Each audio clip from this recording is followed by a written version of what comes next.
Hello. सभी प्रिय साथियों को नमस्कार, गुड मॉर्निंग, जय हिंद, जय भारत। कैसे हैं आप सब लोग साथियों? उम्मीद करता हूं इस समय आप सब स्वस्थ हैं, सब मस्त हैं, सब अपनी अपनी स्टडी में व्यस्त हैं। आरडब्ल्यूए परिवार में आप सभी प्रिय साथियों का हार्दिक स्वागत एवं अभिनंदन है और स्वागत करने के लिए तैयार है आपका बड़ा भाई, आपका दोस्त, आपका साथी, आपका सहयोगी दीनदयाल पारीक। Very good. आ जाइए दोस्तों, जल्दी से आ जाओ, सभी दोस्त आ जाएं, सेशन को कंटिन्यू करते हैं। हम्म साथियों, आप सभी को अच्छे से पता है कि अपना जो टॉपिक चल रहा था वो चल रहा था राजस्थान के प्रमुख लोक नृत्य। और लोक नृत्य के बारे में चर्चा करते हुए 1 मिनट के लिए फास्टली मैं रिवीजन करवा देता हूं। जितना आपको पढ़ा दिया उसके बाद में आगे का सिलसिला जारी करेंगे। तो मैंने आपको सर्वप्रथम यही बताया था अभी लोक नृत्यों की कितनी श्रेणियां होती है। 4 क्षेत्रीय लोक नृत्य, व्यावसायिक लोक नृत्य, जातीय लोक नृत्य और सामाजिक लोक नृत्य। क्षेत्रीय लोक नृत्य वो होते हैं जो क्षेत्र विशेष में प्रचलन है। व्यावसायिक लोक नृत्य आजीविका का साधन है। जातीय लोक नृत्य जाति विशेष में। और सामाजिक लोक नृत्य कौन से होते हैं? वो जो संपूर्ण राजस्थान में किया जाता है और समाज की परंपराओं पर या समाज में चल रही प्रथा कुप्रथा आदि पर जो आधारित नृत्य होते हैं, या कोई भी प्रकार का कार्यक्रम होता है, पूरा सामाजिक कार्य है उसमें। हाँ,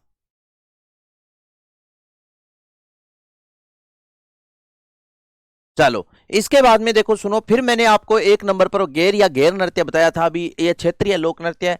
मेवाड़ व बाड़मेर में किया जाता है, गोल घेरे में किया जाता है। नर्तकों को गैरिये कहते हैं। फाल्गुन मास में। और नृत्य के दौरान हाथ में लिया जाने वाला लकड़ी का जो डंडा होता है उसे खांडा कहते हैं। फिर पोशाक के बारे में चर्चा की। इसके बाद में देखो, सुनो, घूमर गैर नृत्य भीलवाड़ा का प्रसिद्ध है। तलवारों की गैर मेनार उदयपुर की और चित्तौड़गढ़ की। आंगी बांगी गैर नृत्य लाखेटा बाड़मेर का प्रसिद्ध है। फिर ये मैंने बताया था, इस प्रकार ऐसे करते हैं। गिद्दड़ नृत्य शेखावाटी क्षेत्र में किया जाता है। इसके बाद में नेक्स्ट देखो, सुनो, जिंदाद नृत्य शेखावाटी क्षेत्र में। लहूर नृत्य शेखावाटी क्षेत्र में। चंग नृत्य शेखावाटी क्षेत्र में। इसके बाद में फिर डप नृत्य शेखावाटी क्षेत्र में। कबूतरी नृत्य चूरू में किया जाता है। लुम्बर नृत्य जालोर में किया जाता है। फिर हरनो या लोवड़ी नृत्य बताया था मेवाड़ में किया जाता है। इसके बाद में ढोल नृत्य बताया था जालोर में किया जाता है। बम रसिया नृत्य डीग प्रसिद्ध तो डीग का है, वैसे क्षेत्र पूछे तो अलवर भरतपुर और मेवात क्षेत्र में किया जाता है। पुरुष प्रधान नृत्य फाल्गुन मास में किया जाता है। उरंगा नृत्य बताया था भरतपुर में करते हैं। चरकुला नृत्य मैंने आपको भरतपुर में करते हैं बताया था। चरकुला नृत्य राजस्थान में ऐसे किया जाता है। सिर पर थाली रखकर उसमें दीपक जलाकर यह नृत्य किया जाता है। इसके बाद में फिर अग्नि नृत्य के बारे में बताया था कि अग्नि नृत्य कतरिया सर बीकानेर में किया जाता है। पुरुष प्रधान नृत्य है। ठीक है, ये सारी बातें अपने की थी। इसके बाद में फिर देखो, सुनो, अग्नि नृत्य के बाद में अपने गुड़ला नृत्य पढ़ा था। गुड़ला नृत्य को कैसे प्रसिद्ध किया गया इसके बारे में भी मैंने आपको बताया था। तो गुड़ला नृत्य महिला प्रधान नृत्य रात्रि में किया जाता है। जोधपुर के पिपाड़ नामक स्थान पर 140 कुंवारी कन्याएं शिव और पार्वती का पूजन कर रही थी।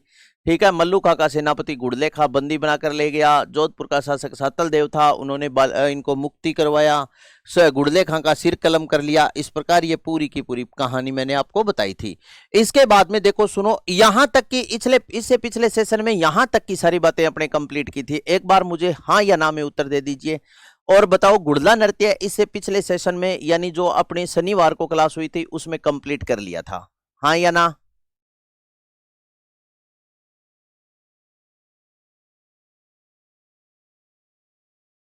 सर कब होशी पूरा कंप्लीट? मेरा सिलेबस 3-4 दिन में हो जाएगा, मान के चलो शुक्रवार लास्ट है। क्योंकि ये लोक नृत्य टॉपिक मैं करवा रहा हूं। इसके बाद में कल का अपना जो टॉपिक रहेगा वो लोक नाट्य रहेगा। और 1 या 2 दिन का टॉपिक है लोक नाट्य होगा, एक ही दिन में हो जाएगा। इसके बाद में फिर दोस्तों अपना जो टॉपिक बचेगा वो बचेगा लोकगीत और संगीत संस्थान। बस उसके बाद में मेरी तरफ से आपको पेपर के लिए गुड लक। फिर प्रैक्टिस सेट स्टार्ट करेंगे यूट्यूब पर अपने, फिर खूब प्रैक्टिस करेंगे, दबा के प्रैक्टिस करेंगे खूब। तो आइए अब अपने बात करते हैं दोस्तों डांडिया नृत्य से। डांडिया नृत्य मारवाड़ में किया जाता है और इसका उत्पत्ति स्थल माना जाता है गुजरात। डांडिया नृत्य क्या होता है सर? देखो, सुनो,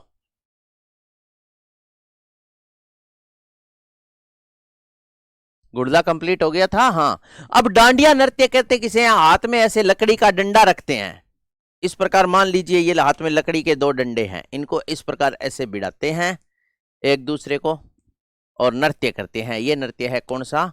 अरे भाई क्यों सलमा, एक बार जब मैं तने बता दियो, अरे सारा ने मैं 10 बार कमेंट करके आ बात पूछ बता दी, फिर ये एक ही बात थे रिपीट करो।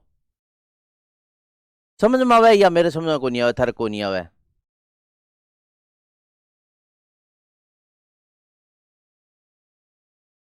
भी जब मैंने ये बात आपको एक ही बार बोल दी भी इकोनॉमी फरवरी में आर्थिक समीक्षा नहीं आ जाएगी उसके बाद में करवाऊंगा, तो बार बार पूछने का क्या फायदा है ये बताओ?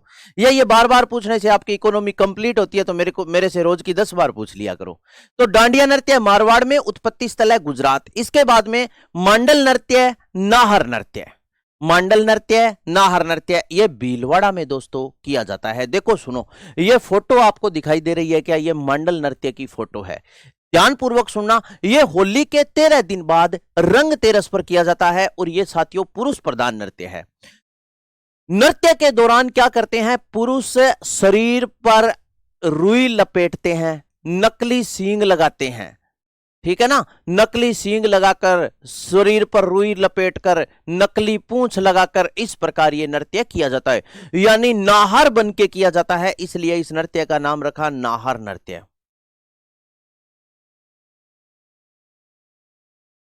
नाहर का मतलब के वह कि आपा छोटा टाबर होता जना अपन घर का डरावता नहीं के नारडो आजेगो खाजेगो नारडो। नार नार बिया किने बोला है? शेर ने बोले करे, शेर ने नारडो बोले करे, ठीक है ना, को नारडो आशी खाजी।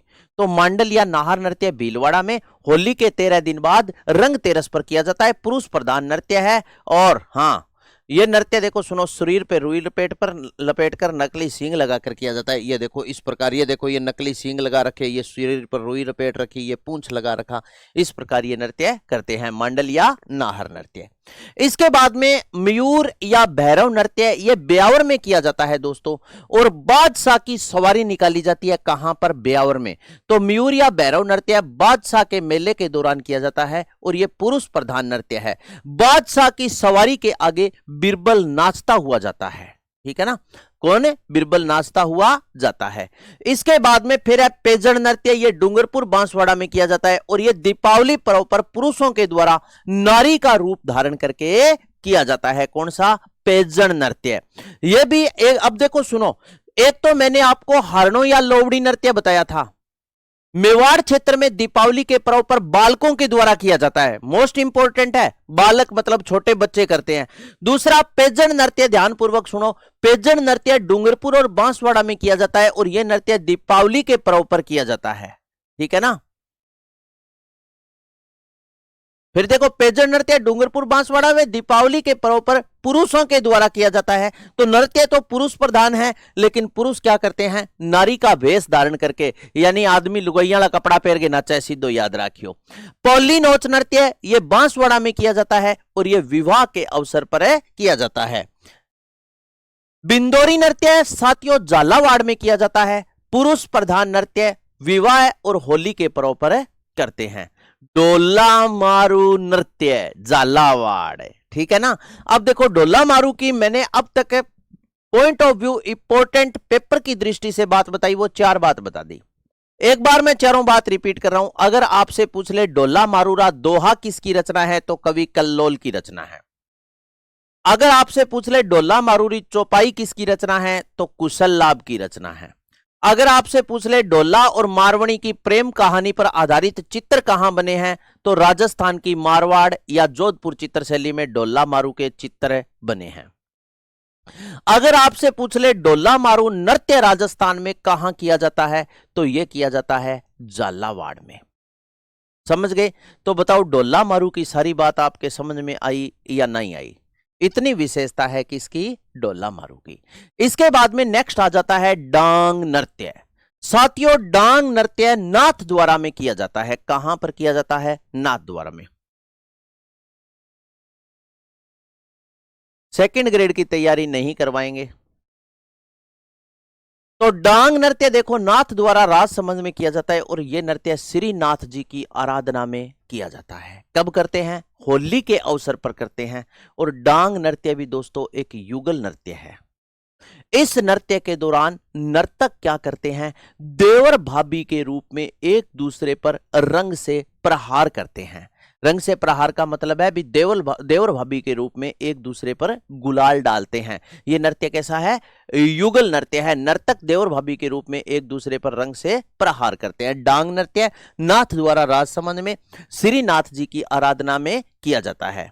श्रीनाथ जी को अब रामकुमार सर ने आपको बता दिया क्या क्या बोलते हैं, चार भुजा नाथ और सब कुछ आपको बताया है। होली के अवसर पर करते हैं और ये नृत्य कैसा है, युगल नृत्य है। इसके बाद में फिर है दोस्तों खारी नृत्य। खारी नृत्य मेवात में किया जाता है। क्षेत्र पूछ ले तो और जिला पूछ ले तो अलवर में। यह दुल्हन की विदाई के समय दुल्हन की सहेलियों के द्वारा किया जाता है। बताओ आप खारी जानते हो क्या क्या होता है खारी? एक तो वह दोस्तों बखारी और एक वह खारी। दो नाम मैं आपके सामने लिख रहा हूं, आप ध्यान पूर्वक थोड़ा सा समझना। एक तो होता है बखारी, एक तो वह बखारी, ये वह बखारी और एक वह खारी। दोनों में अंतर है, ठीक है ना। क्या अंतर है? बखारी किसे बोलते हैं? बखारी तो बोला जाता था दोस्तों कि प्राचीन समय में अन्न का भंडारण करने का जो स्थान होता था उसे बोलते थे बखारी। अनाज का भंडारण जिसमें करते थे, नहीं जानते ना। अब पहले क्या होता था कि जैसे आजकल तो 21वीं सदी का भारत है यार, कणक रखने खातर थाने टंकी मिले या और सुविधा है, ठीक है। अरे कई कई स्टॉक करे को नहीं, सीधो गट्टो चक्की पर जावे और बड़ो 5 किलो आटो लिया हुआ पिसेडो खा लिया मुक जा जना और लिया हुआ। पहले लोग क्या करते थे कि अनाज का भंडार करके रखते थे, स्टॉक भी। कई बार अगर आपने इसी परिस्थिति आ जाए, अकाल पड़ जाए, अगले साल दाना ना हुए तो आप आटो कठों लियावा। आजकल अगले साल की सोचने वाला तो रहा ही को नहीं दुनिया में। आजकल तो आज की सोचने वाला दुनिया में रहा है कि आज आपने 400 रुपया आ गया तो 400 उड़ा दो, काल की काल देखी जाएगी, ठीक है। पहले जो लोग थे वो आगामी 1 साल 2 साल आगे की सोच के चलते थे, तो अनाज का भंडारण करते थे घरों में। इस प्रकार ऐसे एक कमरा होता था वो स्पेशल, उसमें दीवार खींच के ऐसे बनाया होता था पूरा खुला, उसमें गेहूं वगैरह डालते थे, वो होती थी बखारी। वो क्या होती थी? बखारी। अब दूसरा नाम मैंने लिया आपके सामने खारी। खारी एक तो वो नदी है, खारी नदी की बात नहीं कर रहा मैं। खारी क्या होता है साथियों? खारी क्या होता है? खारी से अनाज नापते थे, खारी से अनाज नापते थे। खारी क्या होता है? हाँ, खरी फूस धोने की साधन था। मृद भांड नहीं था। खारी यह लोहे की बनी होती थी, ठीक है ना। जैसे मान लीजिए बट्ठल है, आप बट्ठल तो जानते हो क्या सारे? बट्ठल बताओ जानते हो क्या? बट्ठल नहीं तो मान लीजिए आप बाल्टी जानते होंगे, छोड़ दो आप परात जानते होंगे। परात तो जानो ही हो सारा। बुखारी बोलते हैं, हाँ भाई बुखारी। बखारी और बुखारी वही होती है, बुखारी उसे ही बोलते हैं बखारी। तो खारी के वह इससे अनाज नापते थे। अनाज, अनाज कैसे नापते थे? अनाज का मतलब होता था कि ये जो खारी जो होती थी ना, खारी, इसको एक बार जैसे एक बार ऐसे, जैसे मान लीजिए कोई पात्र होता था, जैसे मान लो आप बट्ठल ही मान लो, चाहे आप बाल्टी मान लो, इस प्रकार ऐसे ये मान लो बट्ठल है या ये बाल्टी है, इस प्रकार ऐसे इसको क्या करते थे? एक बार तोल लेते थे, तोल लेते थे भी। इसमें 13 किलो गेहूं आती है, 13 केजी गेहूं आती है, 13 किलो गेहूं आती है। अब जैसे इसे फिर नापते थे भी 13 इंटू 13 तो 169, 169, 169 किलो गेहूं हो गई, यानी 1 कुंटल 69 किलो।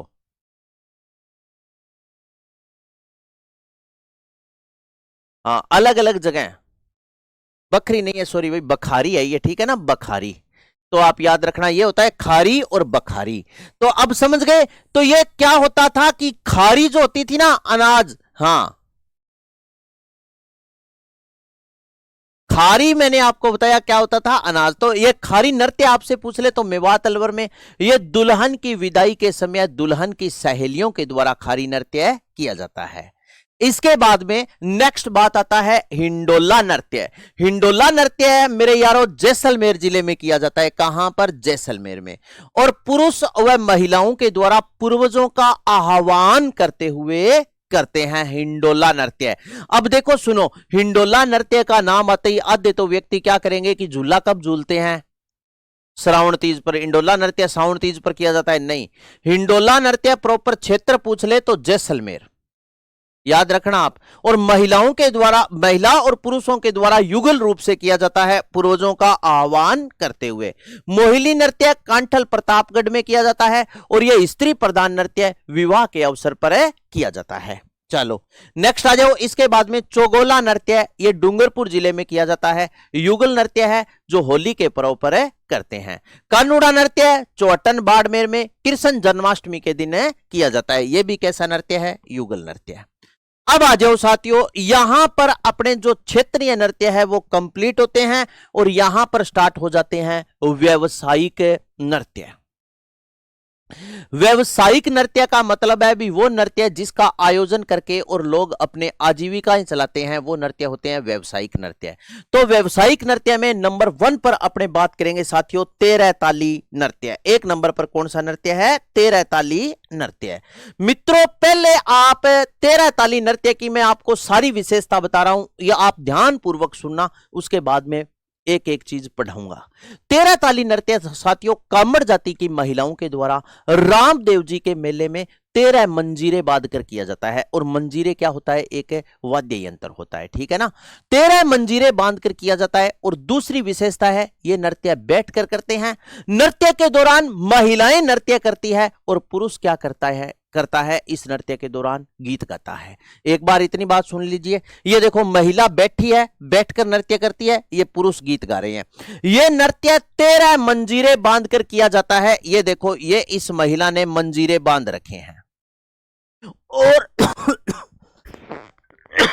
एक बात और सुनो, 13 मंजीरे बांधकर, अब मंजीरा बांधने के दौरान जैसे मान लीजिए महिला बैठेगी, अब ऐसे महिला बैठने के बाद में क्या करेगी? जैसे ये 2 पांव होते हैं, एक पैर को ऐसे जमीन पर पटकेगी तो ये मंजीरे क्या करेंगे? आवाज करेंगे इस प्रकार। ये देखो, ये एक पैर सीधा कर रखा है, इसको ऐसे जमीन पर ये पटकेगी। अब मेरो पग तो था दिखे को नहीं, ठीक है ना। इस प्रकार ऐसे जमीन पर जैसे ही पैर को पटकेगी तो ये मंजीरे आवाज करेंगे।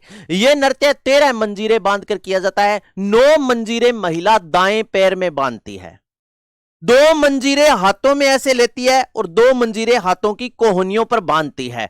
तो करती कैसे है नृत्य? एक तो इस पैर को ये पटकेगी। अब मैं पटकन लाग रही हूं, पैर ने घणो ही जोर लगाने लाग रही हूं, पर इलाज कौन था ने कौन दिखा है। उसके बाद में ये हाथों की कोहनियों को क्या करेगी? इस प्रकार ऐसे जो इसने हाथों में मंजीरे बांध रखे ना, उसको इस प्रकार और इस प्रकार, इस प्रकार और इस प्रकार ऐसे कोहनियों को ऐसे मिलाएगी। अब मैं जो कोहनी मिला दी तो मतलब शर्ट फाट जाएगी, सही है नहीं। इस प्रकार ऐसे कोहनियों को मिलाएगी और इसको इस प्रकार हाथों से इस प्रकार ऐसे करते हुए ये क्या करेगी? नृत्य करेगी। कौन सा? 13 ताली नृत्य। रामदेव जी के मेले में कामड़ जाति की महिलाओं के द्वारा 13 मंजीरे बांधकर किया जाता है। ये देखो, 9 मंजीरे दाएं पैर में बांधते हैं, 2 हाथों में और 2 कोहनियों पर बांधते हैं। इस नृत्य का जो उद्गम है वो पदरला गांव पाली से हुआ था। नृत्य के दौरान वाद्य यंत्र मंजीरा, चौतारा, तानसुरा बजाए जाते हैं।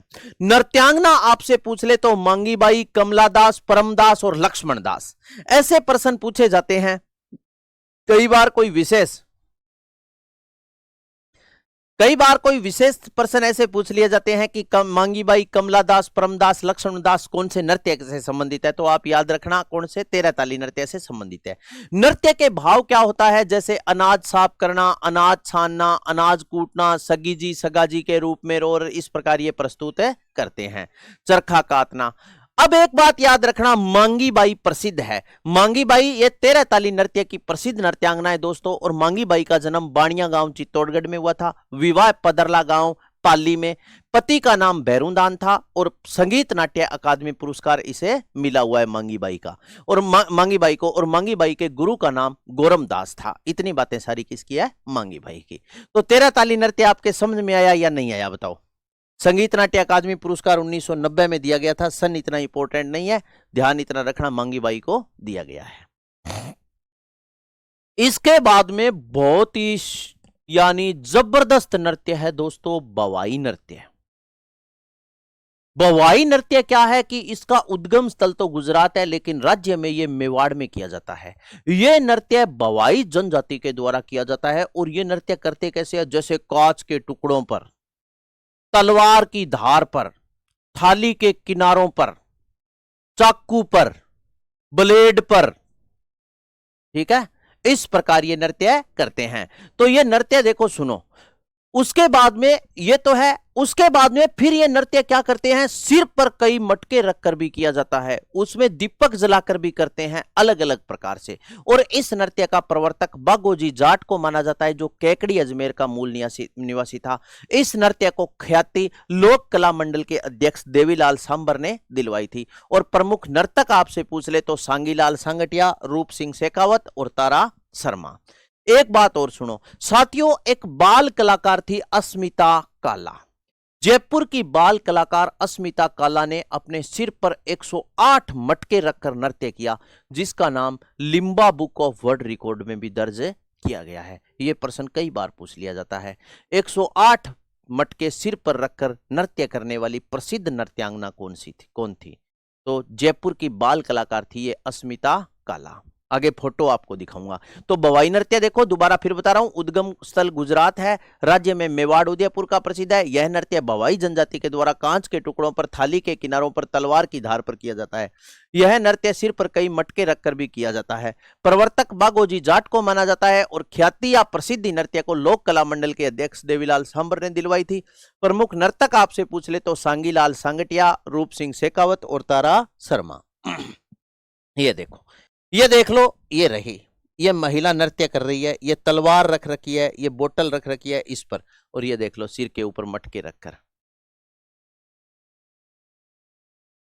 ये देख लो कांच के टुकड़ों पर ये नृत्य कर रही है। ये देख लो कांच के टुकड़े, क्योंकि मैं तो इस बोर्ड के बहुत पास में हूं, मुझे तो ये दिखाई नहीं देता भी ये कांच के टुकड़े, आपको थोड़ा सा स्पष्ट मेरे से अच्छा दिखाई दे रहा होगा, ठीक है ना, क्योंकि कैमरा दूर है, मैं बिल्कुल नजदीक होता हूं, थोड़ा सा क्लियर दिखाई नहीं देता। ये देखो, और ये है साथियों वो जयपुर की बाल कलाकार अस्मिता काला ने सिर पर 111 मटके रखकर नृत्य किया, जिसका नाम Limba book of world record में दर्ज। 111 ही बोलिया के, या मैंने 108 बोल दिए थे?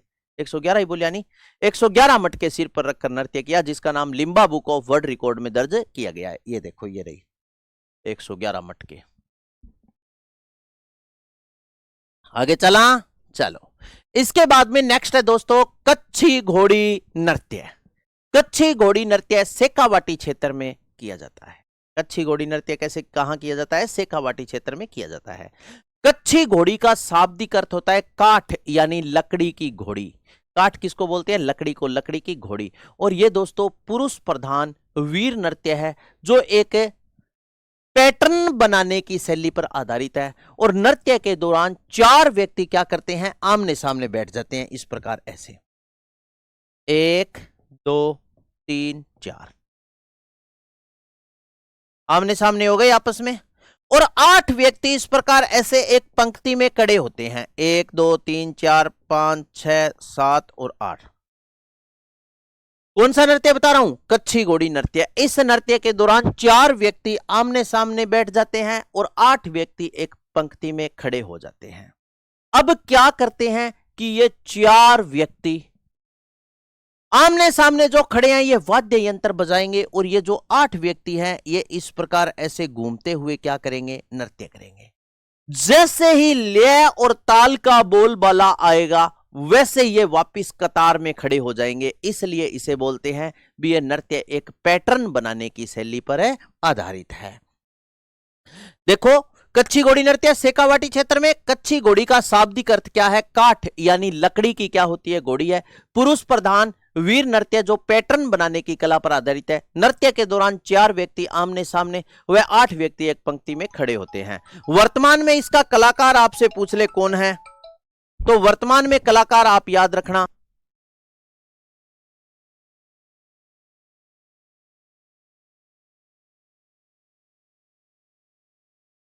तो वर्तमान में कलाकार आपसे पूछ ले इसके कौन है, तो छंवरलाल गहलोत।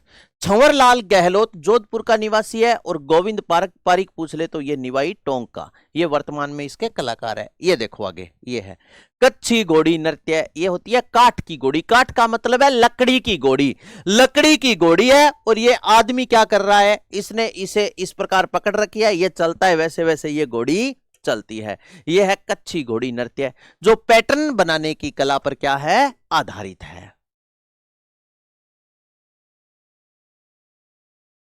आगे आन तो दे, बता दूंगा कालबेलिया। समझ गया कहानी? ठीक है। इसके बाद में अब यहां पर यह है व्यवसायिक नृत्य। जैसे व्यवसायिक नृत्य मैंने आपको एक तो बताया 13 ताली नृत्य, एक है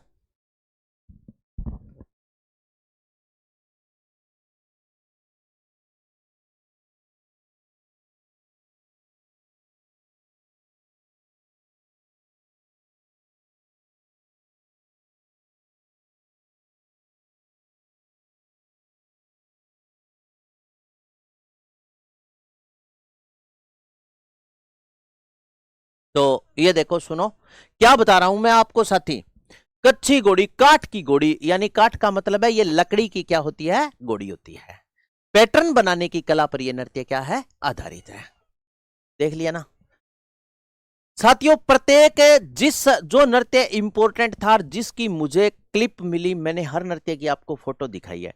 वो इसीलिए दिखाई है कि फोटो से क्लियर हो जाता है भी इस प्रकार ऐसे करते हैं। नहीं तो पढ़ाने में मान लीजिए मैं 2 घंटा में करवा के नक्की करूँ, अरे 1 घंटा में सारा करवा के, ऐसा नहीं है। याद होना चाहिए। और मैंने आपसे वादा किया था कि जो समझाने वाली चीज है वो इस प्रकार समझाऊंगा कि आपके दिमाग में घर कर जाएगी। घर करने का मतलब है फिट हो जाएगी, आप भूलोगे नहीं। तो समझ गए? आगे आ जाओ। अब इसके बाद में आता है साथियों जातीय लोक नृत्य। जातीय लोक नृत्य वो नृत्य होते हैं जो किसी जाति विशेष में प्रचलित होते हैं।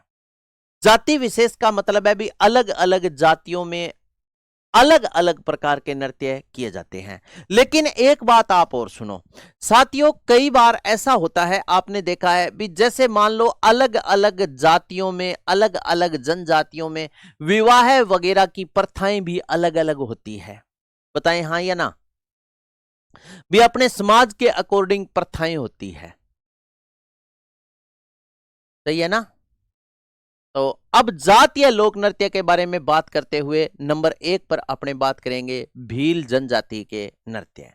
देखो साथियों, आपको थोड़ा टाइम लगेगा, मेरो तो किया रट्टो मारे डवे तकड़ो। मेरे तो यहाँ याद है भील जनजाति के नृत्य गेर गौरी राई नेजा द्वि चक्री हाथी मन्ना युद्ध गरवा रायणी, इस प्रकार। ग्रासीय जनजाति के नृत्य वालर लूर कूद मांदल गोर जवारा मोरिया, इस प्रकार ऐसे। जैसे कालबेलिया जनजाति के नृत्य बाईपास बागड़िया इंडोनी पणिहारणी शंकरिया, ठीक है ये। इसी प्रकार हरिजन जनजाति के नृत्य बोहरा बोहरी। इसी प्रकार इसका जैसे जनजाति का नाम आते ही अब बता दूंगा आपको। बंजारा जनजाति का मछली नृत्य है। नट जनजाति के नृत्य है। कंजर जनजाति के नृत्य, कंजरों ने फूंक फूंक कर धाकड़ चक्री चलाई। कंजर जनजाति के नृत्य कौन सी है? कंजरों ने फूंक फूंक कर धाकड़ चक्री चलाई। धाकड़ नृत्य है, फुंदी नृत्य है, चक्री नृत्य है, इस प्रकार ऐसे। तो मेरो तो टिका के रट्टो मारेडो है, बुल्लू को नहीं। अगर निंदा मुठ गई जय मनिया कहनी कोई लोक नृत्य टॉपिक पढ़ाना तो मैं खड़े होकर पढ़ा दूं, या आंख मुसलतो ही पढ़ा दूं, चाह की जरूरत को नहीं। क्योंकि मेहनत लंबे टाइम की है, एक्सपीरियंस भी लंबा है भी। आज 13-14-2000 देख लो, बात है ये 13 की, 12-13 की।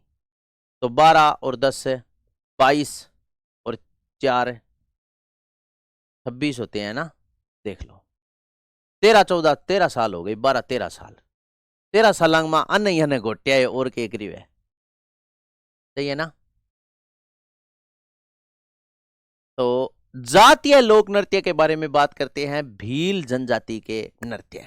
साथियों भील जनजाति के नृत्य है गेर गौरी या राई नेजा द्विचक्री हाथी मन्ना युद्ध घूमरा या झूमर लाठी और रमणी। ट्रिक से आप याद रखना, गेर गौरी ने दियो रमणी हार। ट्रिक से क्या याद रखोगे? गेर गौरी ने दियो रमणी हार। ठीक है, गेर नृत्य, गौरी नृत्य, नेजा नृत्य, द्विचक्री नृत्य, युद्ध नृत्य, रमणी नृत्य और हार का मतलब है हाथी मन्ना नृत्य। लेकिन अरे 50 साल के नजदीक कट्ठे उम्र है। उम्र तो जो यार 34 साल की हुई है। 20 साल की उम्र में मैंने पढ़ाना स्टार्ट कर दिया था। 20 साल। जब मैं कॉलेज कर रहा था ना, तो मैंने कंपटीशन लाइन में कदम रख लिया था कॉलेज के साथ साथ ही, क्योंकि परिस्थिति इसी। अब आ जाओ आगे। लो जी, एक नंबर पर है गेर नृत्य। साथियों, गेर नृत्य उदयपुर और उसके आसपास के क्षेत्र में किया जाता है। उदयपुर के आसपास के क्षेत्र का मतलब है मेवाड़ में किया जाता है। एक ही विशेषता है कि यह नृत्य पार्वती पीहर गमन की घटना पर आधारित है, और यह नृत्य भाद्रपद पूर्णिमा से एक दिन पहले किया जाता है। भाद्रपद पूर्णिमा से एक दिन पहले का मतलब है भी भाद्रपद चतुर्दशी को यह नृत्य किया जाता है। यह कई बार पेपर में पूछा जाता है। गौरी या राई नृत्य पूरे भारत का एकमात्र नृत्य या नाट्य आप याद रखना जो दिन में प्रस्तुत किया जाता है। और यह क्या है साथियों, सबसे प्राचीन लोक कला का मेरु नाट्य माना जाता है। इसे मेरु नाट्य का मतलब है भी सबसे प्राचीन कला का यह नाट्य है। ध्यानपूर्वक सुनो एक बात, यह क्या है कि धार्मिक नृत्य है जो शिव और भस्मासुर की कहानी पर आधारित है। साथियों, क्या होता है कि शिव और भस्मासुर की कहानी पर आधारित कैसे है कि भस्मासुर नाम का क्या था, एक राक्षस था। भस्मासुर राक्षस था और भगवान शंकर का भगत था।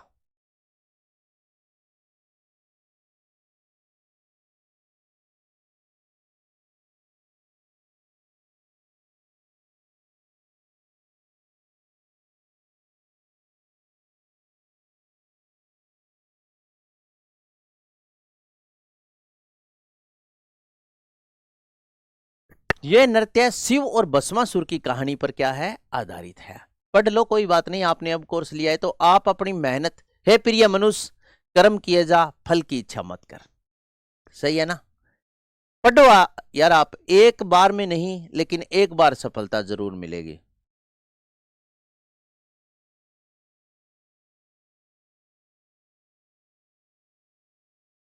अमर गर्ग तेरी बेटा उम्र कितनी होगी तू मना बता भी। आज मान के चलो आप कंपटीशन की तैयारी कर रहे हो तो 20 साल के तो लमसम हो ही, 20 से 25 के बीच में तो सभी की उम्र है ही है। तो यार थे 20 से 25 साल ही जब धूड़ में रेड दिया तो साल 2 साल और रेड दो। इस भर्ती में नहीं अगली में सही, लेकिन नौकरी वही लगेगा, बरसाती मेंढक नौकरी नहीं लगेगा। ये बात आज ही सुन लो, चाहे जो बरसाती मेंढक है वो कभी नौकरी नहीं लगेगा। बरसाती मेंढक कौन है, समझ गए ना आप? वैकेंसी आने पर तो बाहर आ जाते हैं वो, और बाद में पता ही नहीं कहां छुप जाते हैं। बेकदी नौकरी कौन लगे, छोड़ दो नौकरी वाली लाइन, कोई और काम लाग जाओ। नौकरी वही लगेगा जो समर्पण है, जिसका समर्पण है और समर्पित भाव से साल 1.5 साल तैयारी कर ली। पहले कंपटीशन टफ होता था, 6-7 महीने तैयारी में लग जाता था। अब भैया कंपटीशन हार्ड है तो साल 1.5 साल का टाइम लगेगा। ये मेरे से मत पूछा करो, ग्रुप में भी मैसेज करते हैं कि सर मैंने कल कोर्स लिया है, मेरी नौकरी लग जाएगी क्या? तो तू यार इतो तो खुद ही सोच के देख है, बीते 20 साल 22 साल उम्र धूड़ में रेड़ दी, जक्की की तय कोई कदर कौन करी, अब तू 2 महीना की इतनी कदर करने लाग रही है। सही है ना?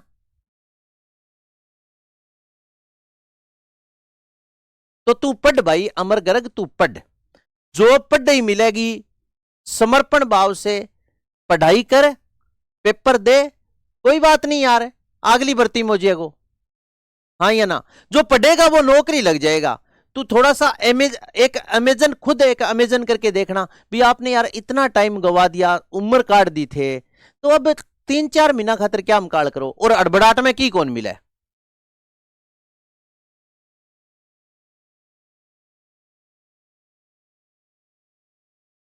एक कुआवती कह रहा है मारवाड़ी में, क्या पूरी मिले ना आधी खावे, आधी ने छोड़ पूरी न द्यावे। सॉरी, आधी ने छोड़ पूरी न द्यावे, पूरी मिले ना आधी खावे। वह कहानी है। मतलब जो को हड़बड़ाहट में बाजो फिरेगो नहीं वो, हाँ लग जाएगी। विजेंद्र चौधरी जरूर लग जाएगी, ऐसी बात नहीं है। भी थे या चाहो नहीं भी अतेली सरस्यों पाक जे तो बा कदी कौन पाके साथियों। आप आराम से तैयारी करो, पेपर आते रहेंगे जाते रहेंगे, आते रहेंगे जाते रहेंगे, जिस दिन आपकी तैयारी पूरी होगी नौकरी उसी दिन लगेगी। तो अब आ जाओ, गौरी या राई नृत्य, ये एक क्या है साथियों, पूरे भारत का एकमात्र नाट्य है जो दिन में प्रस्तुत किया जाता है और सबसे प्राचीन नाट्यों का मेरु नाट्य के नाम से इसे जाना जाता है। धार्मिक नाट्य जो शिव और भस्मासुर की कहानी पर क्या है, आधारित है। क्या बात थी साथियों कि भस्मासुर नाम का एक राक्षस था और शिव जी का बहुत तकड़ा भगत था। तकड़े भगत को मतलब तो जानो भी, शिव जी को अच्छो भगत हो, यानी शिव जी की इतनी तकड़ी तपस्या करी कि तपस्या करके शिव जी ने प्रसन्न कर लिया। शिव जी भस्मासुर की तपस्या से क्या हो जाते हैं, प्रसन्न हो जाते। जब शिव जी भस्मासुर की तपस्या से प्रसन्न हो गए तो प्रसन्न होने के बाद में भस्मासुर के सामने शिव जी प्रकट हुए, वरदान मांग। तो वो बोला कि वरदान तो मांग लूंगा पर भगवान शंकर आपको देना पड़ेगा। तो तपस्या की थी, प्रसन्न हो गए, तथास्तु, जो मांगेगा वो दूंगा। भस्मासुर बोला कि शिवजी आप मुझे वरदान दीजिए कि मैं जिसके सर पे हाथ रख दूं वो भस्म हो जाए, जिसके सर पर हाथ रख दूं वो भस्म हो जाए। शिवजी बोलिया भाई तथास्तु, दिया वरदान। अब क्यों हो कि सिर पर हाथ रख गए भस्म होने वालों वरदान दे दियो और भस्मासुर तो शिवजी गई लारे पड़ गयो साथियों, शिवजी के लारे पड़ गयो। क्या शिवजी अब तो मने थार ली कुर्सी चाहिए, अब तो मने थार ली कुर्सी चाहिए।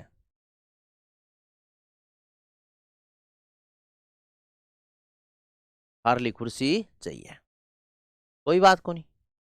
अब शिवजी का समस्या खड़ी होगी। शिवजी जिया ही शिवजी सोचो भी हो तो तेरे ही अब सिर पर हाथ रखेगो, त्रिलोकी को नाथ बनना चाहो है।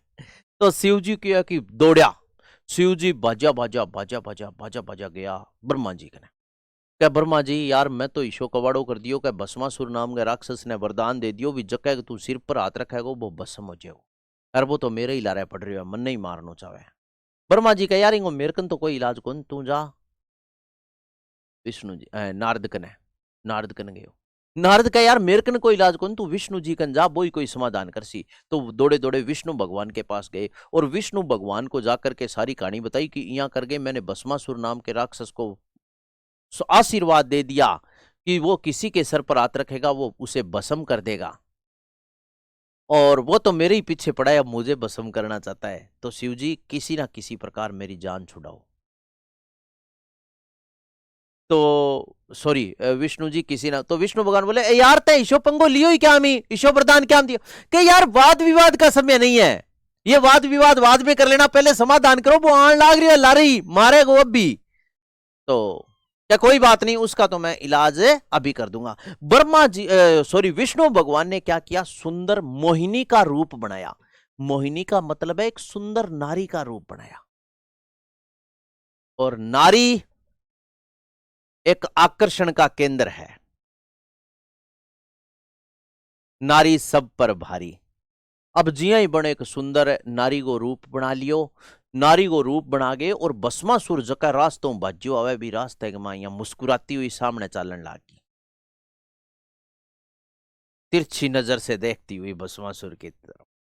अब जैसे ही सामने चली भस्मासुर है विष्णु जी के, विष्णु जी भस्मासुर की तरफ तिरछी नजर से देख रहे हैं मोहिनी नारी का रूप बना करके। अब जिया ही देखा बिया ही भस्मासुर तो भूल गयो दुनियादारी और थोड़ी सी मुस्कुराई और भस्मासुर तो जमा ही पानी पानी हो गयो। अब वो क्या होता है, नहीं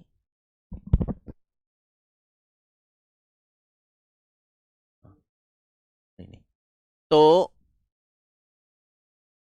जैसे ही पीछे हुआ वो बोली कि आप मेरे से भस्मासुर बोला मोहिनी से कि आप मेरे से शादी करवा लो।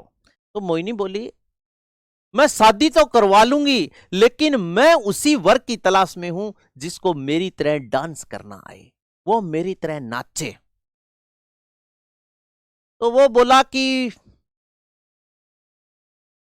मैं सब कुछ करने के लिए तैयार हूं, मैं चांद तोड़ लाऊंगा, मैं तारे तोड़ लाऊंगा तेरे लिए, मैं मेहनत करने के लिए तैयार हूं, मैं सब कुछ सीख सकता हूं मेहनत के बल पर, लेकिन मुझे सिखाना पड़ेगा, जैसा तू सिखाएगी ना वैसा नृत्य मैं कर दूंगा। तो उसने कहा कोई बात नहीं, मैं तेरे को नृत्य सिखाऊंगी, जैसा नृत्य सिखाऊं वो तुझे करना पड़ेगा। कोई बात नहीं, कर लूंगा।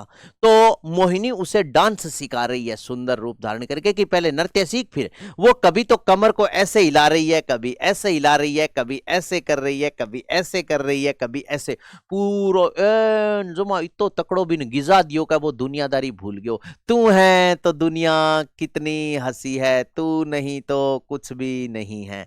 तो इया करते करते करते करते और मोहिनी इया कदी इया करे, कदी इया करते करते मोहिनी इया सिर के ऊपर हाथ रखियो, जिया ही सिर के ऊपर हाथ रखियो,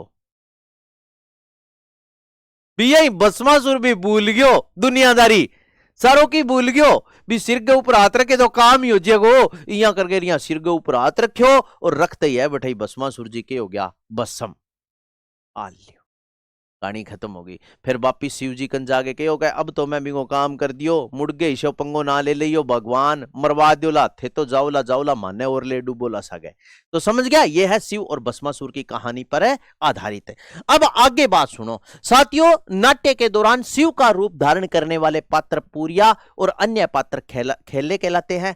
नृत्य के दौरान विभिन्न प्रसंगों को आपस में जोड़ना गौरी की घाई कहलाता है, और नृत्य का प्रमुख सूत्रधार होता है वो कहलाता है कटकुड़िया। और एक दो पात्र और होते हैं, एक तो होते हैं जामटिया और एक होता है खटकुड़िया। जामटिया क्या करता है, लोक भाषा में दोहे बोलता है, जबकि खटकुड़िया उन दोहों को दोहराता है। ठीक है, यह नृत्य लगभग 40 दिन तक किया जाता है, और नृत्य के दौरान जो 40वां दिन होता है वो चेल्लम कहलाता है। आगे बात सुनो, यह नृत्य रक्षाबंधन के दूसरे दिन शुरू होता है, और नृत्य के 39वें दिन क्या करते हैं, कुम्हार के घर से एक हाथी लेकर के आते हैं, किसका, मिट्टी का, और 40वें दिन उसे गहरे पानी में विसर्जित करते हैं, जिसे दड़ावण या वलावण कहा जाता है।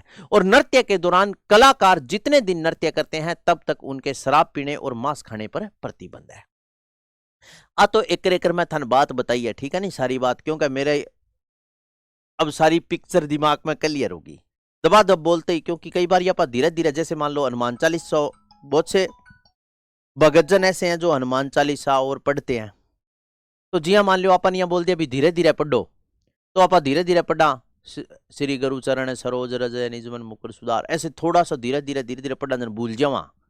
मेरे साथ यही वह मैं डेली पढ़ता हूं, तो और दबा दब पढ़ा नहीं स्पीड में, यानी 1.5 मिनट में सारो पढ़ दिया, जन फट देनी पड़ी जल्दी सी, हाँ या ना, ऐसा होता है ना। तो अब मैं धीरे धीरे बोलूं नहीं तो भूल जाऊं भी किसी किसी बात है। अब क्या होता है, अब यहां जो सुनने वाली बात है वो ध्यान पूर्वक देखो। गैर नृत्य, ये तो बात क्लियर है। धार्मिक नाट्य जो शिव और भस्मासुर की कहानी पर आधारित है। नृत्य के दौरान शिव का रूप धारण करने वाला पात्र पूरिया कहलाता है, और अन्य पात्र खेले कहलाते हैं। अन्य पात्र मतलब कोई ब्रह्मा जी का रूप धारण करेगा, कोई नारद जी का, कोई भस्मासुर का। वो गौरी नाट्य के दौरान विभिन्न प्रसंगों को आपस में जोड़ना गौरी की घाई कहलाता है। प्रसंग कैसे साथियों, आपने रामायण या महाभारत देखी होगी। जैसे रामायण का रामलीला का आयोजन किया जाता है, रामलीला लगभग गांव में पहले, आजकल तो थोड़ा कम है क्रेज, पहले ज्यादा चलती थी। तो रामलीला में क्या होता है दोस्तों, एक नकलियो है, नकलियो का मतलब है वो अपना वेश धारण करता है, और वो क्या करता है, बोलता रहता है। वो बोलता रहता है भी शिव जी आए, हनुमान जी आएंगे, लंका में आग लगाएंगे, रावण की लंका को तबाह कर देंगे, ये कर देंगे। तो उसका मतलब क्या होता है, लोगों को ऐसे लग रहा है भी ये मनोरंजन कर रहा है। वो इसी प्रकार बोलता है जैसे मनोरंजन होता है, लोगों को हंसी आती है, लेकिन वास्तव में उसके बोलने का नियम यह है कि वो जो भी आगे जो रोल अदा कर रहा है, जो पात्र होता है, उसे निर्देश देता है कि अब तेरे को ये रोल करना है, तेरे को ऐसे करना है। इसी प्रकार गौरी नाट्य के दौरान विभिन्न प्रसंगों को आपस में जोड़ना गौरी की घाई। और नृत्य का मुख्य सूत्रधार कौन होता है, कटकुड़िया। सूत्रधार का मतलब होता है ये सभी को गाइड करता है। अब दो पात्र होते हैं, एक तो जामटिया और एक खटकुड़िया। जामटिया लोक भाषा में दोहे बोलता है, वो दोहा वो बोल बोल के पात्रों को बताएगा भी तेरे को ऐसे करना है, लेकिन खटकुड़िया उन दोहों को दोहराता है। दोहराने का मतलब है उनको बार बार रिपीट करता है भी पात्र कहीं अपना रोल भूल ना जाए। नृत्य यह नृत्य लगभग 40 दिन तक चलता है और इसका जो 40वां या अंतिम दिन होता है वो चेल्लम कहलाता है। यह नृत्य रक्षाबंधन के दूसरे दिन शुरू होता है। नृत्य के 39वें दिन कुम्हार के घर से मिट्टी का हाथी लेकर उसे गहरे पानी में 40वें दिन विसर्जित किया जाता है, जिसे दड़ावण या वलावण कहते हैं। नर्तककार जितने दिन तक नृत्य करते हैं उतने दिन तक शराब, मांस और महिला का त्याग करते हैं। ठीक है, ये बातें हैं। आगे आ जाता है दोस्तों नेजा नृत्य। यह भी युगल नृत्य है। यह होली के 3 दिन बाद किया जाता है। नृत्य के दौरान पोल पर एक नारियल बांध देते हैं और उस नारियल को क्या करती है, पुरुष से उस नारियल को तोड़ती है और महिलाएं उनके कोड़े मारती है। इस प्रकार ऐसे जैसे एक पोल, इस पर यह नारियल है, इसके चारों तरफ महिलाएं कोड़े का मतलब है दगड़ लेके खड़ी हो जाए। जिया ही पुरुष ही नारियल ने तोड़न खतरा है, बिया ही महिला उनके दगड़ मारती है। तो ये युगल नृत्य हो गया, पुरुष और महिला दोनों हो गई। होली के 3 दिन बाद किया जाता है। नृत्य के दौरान पोल पर नारियल बांधते हैं, पुरुष उस नारियल को तोड़ता है और महिलाएं उसके कोड़े मारती है। आगे आ जाता है दोस्तों द्विचक्री नृत्य। यह भी एक युगल नृत्य है जो बाहर के चक्कर और पुरुष के चक्कर बाहर और अंदर 2 चक्रों पर आधारित होता है। बाहर के चक्कर में पुरुष होते हैं और अंदर के चक्कर में कौन होती है, महिलाएं होती है। पुरुष, अब देखो घूमने का तरीका देखना, पुरुष तो क्या करेंगे कि लेफ्ट हैंड साइड से राइट हैंड साइड, पुरुष तो बाएं से दाएं इस प्रकार घूमेंगे और महिला इस प्रकार ऐसे। पुरुष ऐसे घूम रहे हैं और महिला ऐसे, इनके विपरीत दिशा में इस प्रकार ऐसे।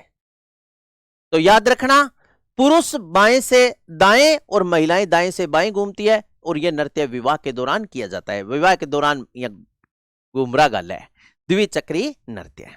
युगल नृत्य, बाहर के चक्कर में पुरुष, अंदर के चक्कर में महिलाएं, पुरुष बाएं से दाएं और महिलाएं दाएं से बाएं घूमती है, विवाह पर करते हैं। हाथी मन्ना नृत्य मोस्ट इंपोर्टेंट है साथियों, दिमाग में बिठा लियो। लेकिन प्रश्न के पूछेगा, यह हाथी मन्ना नृत्य है, यह बिलों के द्वारा बैठ कर किया जाता है। हाथी यहां समझ लियो थे खड़े हुए है तो हाथी बोड़ो ऊंचो हुआ है, चढ़ी जाए को नहीं, हाथी ने बिठानो है। तो यही प्रश्न सीधा पूछा जाता है, भील जनजाति के द्वारा बैठकर किया जाने वाला नृत्य कौन सा है, तो हाथी मन्ना नृत्य है। अब इसके बाद में है युद्ध नृत्य। यह नृत्य युद्ध कला पर आधारित है। इस नृत्य के दौरान युद्ध कला का प्रदर्शन किया जाता है। यह नृत्य साथियों हाथ में तीर, तलवार, कमान, लाठी लेकर करते हैं और नृत्य के दौरान भील ऊंची आवाज में फायरे फायरे बोलते हैं और नृत्य के दौरान लड़ते हुए घायल हो जाते हैं। तो साथियों राज्य सरकार ने क्या कर दिया, इस नृत्य पर वर्तमान में प्रतिबंध लगा दिया। अब यह नृत्य युद्ध नृत्य नहीं कर सकते। इसके बाद में है घूमरा या झूमर नृत्य। गुजरात के गरबा नृत्य से मिलता जुलता नृत्य, बांसवाड़ा, डूंगरपुर, उदयपुर में किया जाता है। महिलाओं के द्वारा अर्धवर्त बनाकर किया जाता है, इस प्रकार ऐसे आधा वर्त। रमणी नृत्य, यह भी क्या है, एक पुरुष प्रधान नृत्य है। तो इतना ही पढ़ेंगे दोस्तों, कल ये टॉपिक अपना कंप्लीट हो जाएगा और प्रमुख है संगीत संस्थान भी कल की क्लास में ही अपने हो जाएंगे। फिर आगे की बात आगे देखेंगे। थोड़ा इसीलिए पढ़ाया, आज पूरा ही करवा सकता था लेकिन यार मजा नहीं आता, क्योंकि जितना पढ़ाऊं उतना आप डेली याद कर लेना। ठीक है ना साथियों, ओके, ऑल द बेस्ट। मिलते हैं ब्रेक के बाद, तब तक के लिए मेरे सभी दोस्तों को राम राम। दोस्तों अच्छे से पढ़ना, मेहनत करना, अपना और अपना माता पिता का नाम रोशन करना। जय हिंद, जय भारत।